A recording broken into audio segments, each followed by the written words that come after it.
Hello there, I'm Moldy, and over Christmas I told you that I'd be working on a brand new minifigure display. You've already seen so much about the LED one that I bought, and I also have done a video now updating my clone wall with every single clone trooper that I own, including Boba Fett, so I guess it's every single clone. But today we're finally going to delve. I finally printed last night the one piece my display needed, which it's almost been ready for weeks now at this stage. But this display, as I'm sure you've seen in the title, actually holds over 500 minifigures, which when you add both of these displays up, ignoring the clone wall behind me, which is nearly 100 minifigures in itself, that's over 1,000 minifigures. And there's still hundreds more that I just don't have room to display. The minifigure display I've created here combines 3D printing and Lego, and there will be a follow-up video about some of the minifigures that I haven't spoken about yet, just posted after this one.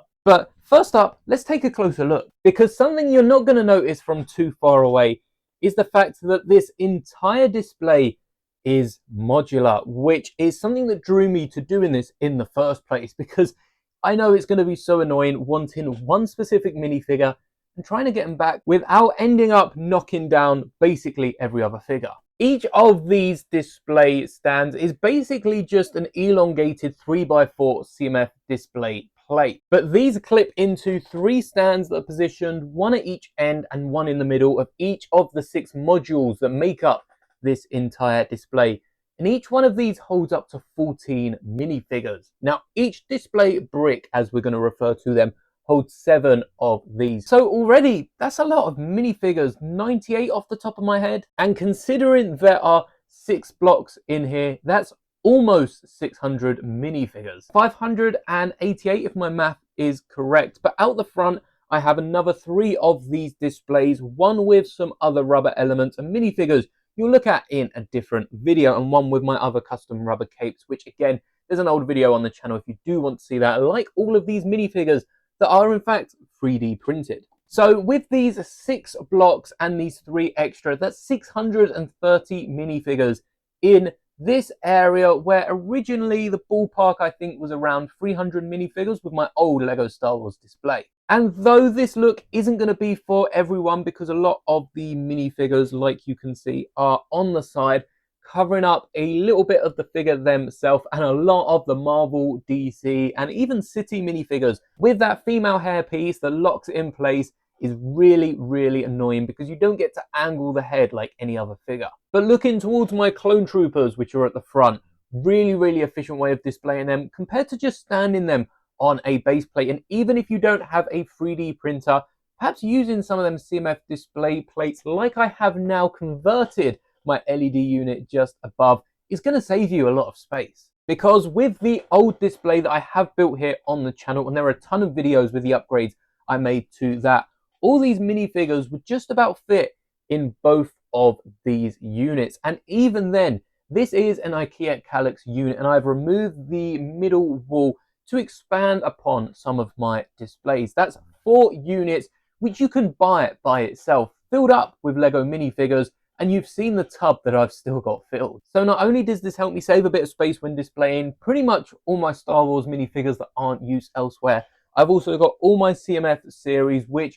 slowly are becoming more Star Wars day by day. And I've also managed to show off my Marvel display, which basically take up their own brick. I mean, there's a few DC minifigures on top, but I'm going to call it the Marvel block. And I said about clone troopers, I've also got stormtroopers taking up a row, speciality stormtroopers taking up another, final order troopers taking up 2 rows. I've got more final order troopers than I do first or imperial stormtroopers. And then the first order stormtroopers also do have a row to themselves, a row on Astromechs, and it's enabled me to organize my minifigures a bit better than when they were in storage. I have a row of rebel fighters and then a row of more of the specialty class like officers and Akbar and a few other named figures like Hera and Jason. We've then got our Tatooine troops, which is our Jawas, our Jabba henchmen, sand people, and even the musicians, figuring down in his modal nodes from the cantina.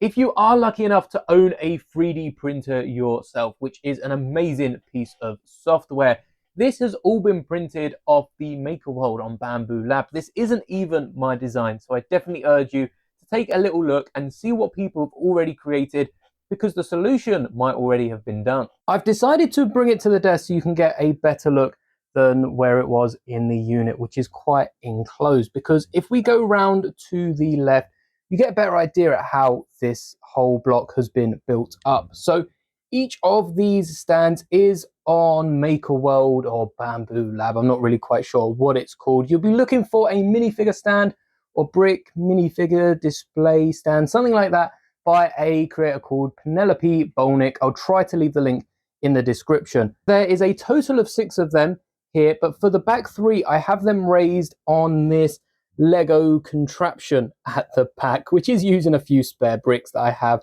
left over. And you can see just through to the other side that it's not built the best, and there's probably a better technique, but I've basically just placed these at points where I think it needs a bit more stability. So we've got them in between and in the middle of each of these units, but that is plenty support enough. In fact, each of these units have 3 different supports across the 14 minifigure display stands.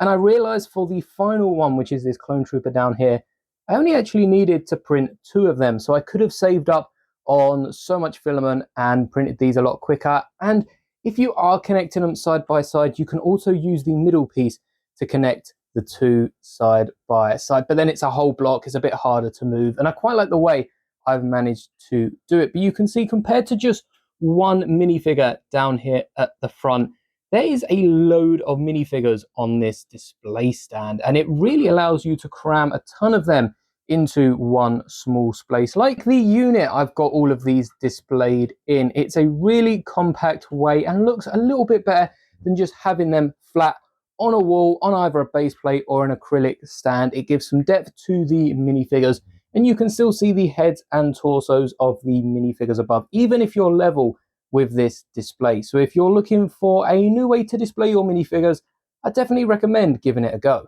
As a Lego creator here on YouTube, I so often get asked about how I display my minifigures, the minifigures I choose to display, and honestly, I wouldn't really say I do choose between the minifigures. My biggest passion when it comes to Lego is Star Wars. I do think I am somewhat of a Star Wars fan before Lego fan. So a lot of other themes like Pirates of the Caribbean, we've got bonus Minecraft figures, we've got a load of Chima and Power Miners and other Lego themes do go into storage to give me the space that I need to display all of my other Star Wars minifigures. And like I say, as I get more, Marvel and the CMFs are eventually going to go back into storage. But right now, I think it's really cool seeing over 500 minifigures on display. Again, to hit home that number, which I think is the biggest selling point of displaying your minifigures like this. Most displays fit 100, 200 if you go extra large minifigures.